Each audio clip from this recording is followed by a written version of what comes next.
सरकार की तरफ से कर्मचारियों की हुई जीत। सरकार ने एक तरफ महंगाई भत्ता को 3% बढ़ा दी और पूरे भारत में 8% ब्याज के साथ हमारे कर्मचारियों को जो 18 माह का एरियर का पैसा रुका हुआ है उसको देने का ऐलान कर दिया। साथ में वो आरोपी 3 की जो सुप्रीम कोर्ट का आदेश है कि उनका एरियर बकाया इंक्रीमेंट के साथ दिया जाएगा। साथ में जो सितंबर माह में और अक्टूबर माह में स्पर्श की तरफ से गलती हुई है, स्पर्श ने माफ़ी मांगते हुए फिक्स डेट कर दी है और पीपीओ भी जारी कर दिया है, जिसमें हम आप सभी पेंशनरों को कितना पैसा सरकार देने वाली है उसकी लिस्ट भी जारी हो चुकी है। आज के इस वीडियो के माध्यम से हम आपको सारी जानकारी देने वाले हैं। केंद्र सरकार, पहली जानकारी में आप जानेंगे कम्यूटेशन बहाली पर रोक। साथ में सरकार द्वारा हर एक पेंशनरों की बेसिक पेंशन रिवीजन। साथ में 8वां बैठक को लेकर सरकार का आदेश, हर एक केंद्रीय कर्मचारी की बेसिक सैलरी बढ़ाने का फैसला। और अगली जो बड़ी इंपॉर्टेंट जानेंगे, 60 साल से ऊपर अगर 60 से उम्र है तो 15% तक डायरेक्ट पेंशन में वृद्धि का फैसला। और आप सभी केंद्रीय कर्मचारियों को EPS 95 और ओल्ड पेंशन स्कीम लेकर बड़ा फैसला। साथ में सरकार द्वारा सीनियर सिटीजनों के लिए नए नियम लागू। तो एक एक जानकारी हम आपको देने वाले हैं। 3 साल का इंतजार हुआ खत्म। कर्मचारियों को 2,78,924 रुपये का जो पैसा है वह 8% ब्याज के साथ केंद्र सरकार ने देने का ऐलान कर दिया है। पहली किस्त बैंक की तरफ से जारी होने वाली है। मैक्सिमम आप सभी को जो ये 53% महंगाई भत्ते के साथ इस पैसे को केंद्र सरकार हमारे कर्मचारियों खाते में देने का ऐलान किया गया है। इस साथ साथ हमारे जो पेंशनर्स हैं जिनकी डिमांड है थी ओल्ड पेंशन स्कीम को, सुप्रीम कोर्ट ने पूरे भारत में कर्मचारियों को ओल्ड पेंशन स्कीम की जो 90% लोग ओल्ड पेंशन स्कीम के संपर्क में है, मांग कर रहे हैं, इसको लागू करने का भी ऐलान कर दिया। वही CGS की तरफ से हमारे कर्मचारियों को चिकित्सा के रूप में टोटल 4800 रुपये महीने 4800 फिक्स किया गया। वही इक्वल MSP सरकार द्वारा 15,500 रुपये की निर्धारण की गई है। अब सबसे इम्पोर्टेंट यह है कि क्या हमारे कर्मचारियों को आरोपी 3 का एरियर का जो मैसेज आ रहा है, अभी वह सिर्फ बहुत लोगों को मैसेज रिसीव नहीं हुआ है। तो सरकार ने लिस्ट जारी कर दी है। अब सबसे इम्पोर्टेंट बात आपको बताते हैं कि क्या कर्मचारी जो 2006 के पेंशनर्स हैं और 2014 तक, उन सभी पेंशनरों को भी बढ़ा हुआ पेंशन देखने को मिल सकता है।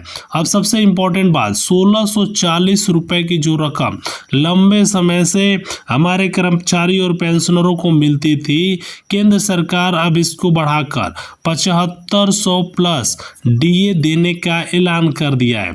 अब कर्मचारियों को भी आदेश जारी हो चुका है। यह पैसा डायरेक्ट हमारे कर्मचारी भाइयों को इस महीने के अंत तक रिसीव कराने का भी फैसला लिया गया है। अब सबसे इम्पोर्टेंट बात, एक तरफ केंद्र सरकार 18 माह का एरियर और वो आरोपी 3 का एरियर हमारे पेंशनधारकों खाते में एक मुश्त जमा करने वाली है। वही वित्त मंत्री निर्मला सीतारमण द्वारा जो 34,000 करोड़ रुपए की बजट हमारे सेना के जवानों के लिए, जिसमें पूरी तरीके से जिस हिसाब से कर्मचारियों के लिए यह लागू किया गया था, अब हर एक पेंशनरों को सरकार द्वारा यह डिसीजन जारी हो चुका है। अब सबसे इम्पोर्टेंट बात कि क्या महंगाई भत्ता जो 50% से बढ़कर सरकार ने 53% कर दिया है, यह 18 माह का एरियर आप सभी का जो भुगतान पैसा सरकार करेगी इसी के थ्रू करने वाली है। कर्मचारी और पेंशन धारकों के लिए मीटिंग में यह भी फैसला किया गया है कि बेसिक सैलरी की, देखिए हर एक कर्मचारी का एक 18,000 रुपये बेसिक सैलरी है। केंद्र सरकार उन सभी पेंशन भोगियों और कर्मचारियों की बेसिक सैलरी सरकार बढ़ाने वाली है। मान लीजिए किसी कर्मचारी का 18,000 रुपये बेसिक सैलरी है तो उसको बढ़ाकर सरकार 26,000 रुपये देने का फैसला लिया गया है।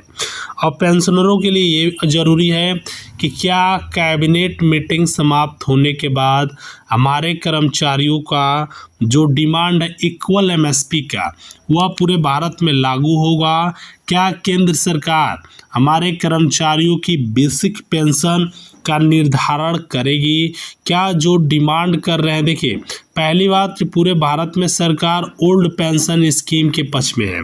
कर्मचारियों को पूरे भारत में ओल्ड पेंशन स्कीम लागू करने का ऐलान कर रही है, क्योंकि केंद्र सरकार हर एक कर्मचारियों को ओल्ड पेंशन स्कीम इसलिए लागू कर रही है कि बहुत से कर्मचारी आज भी ओल्ड पेंशन स्कीम को डिमांड कर रहे हैं कि ओल्ड पेंशन स्कीम को पूरे भारत में सरकार द्वारा लागू किया जाए। तो केंद्र सरकार ने डिसीजन लेते हुए पूरे भारत में ओल्ड पेंशन स्कीम भी लागू करने का फैसला ले लिया गया। 90% से अधिक लोग ओल्ड पेंशन स्कीम के लागू करने के फैसले लिए गए।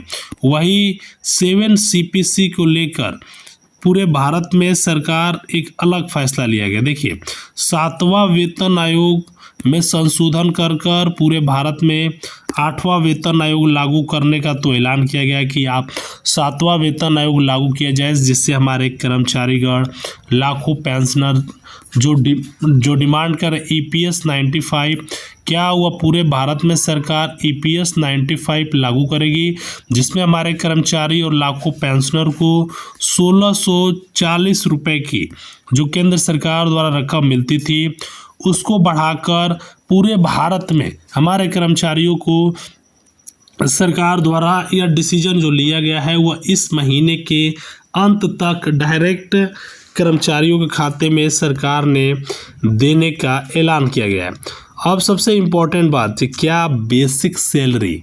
देखिए एक तरफ बेसिक सैलरी और 18 माह की एरियर की सबसे बड़ी लड़ाई है।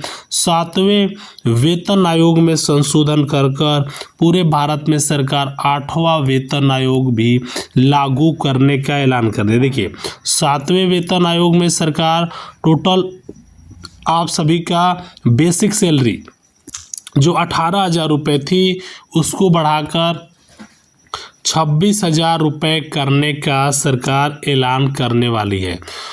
साथ में केंद्र सरकार हमारे कर्मचारियों की EPS 95 को भी लागू करने वाली है, जिसमें आप सभी को 1640 रुपये का रकम आप सभी कर्मचारी और पेंशनरों को मिलता था। केंद्र सरकार उसको बढ़ाकर पूरे भारत में हर एक पेंशनरों की बेसिक पेंशन जो डिमांड कर रहे हैं कि बेसिक पेंशन जो है उसको लागू किया जाए, उस पूरे भारत में केंद्र सरकार उसको लागू करने का ऐलान किया है। तो दोस्तों उम्मीद करता हूँ आप सभी को इस प्रकार की समस्त जानकारी इस वीडियो के माध्यम से पसंद आई होगी। लाइक शेयर करें। जय हिंद।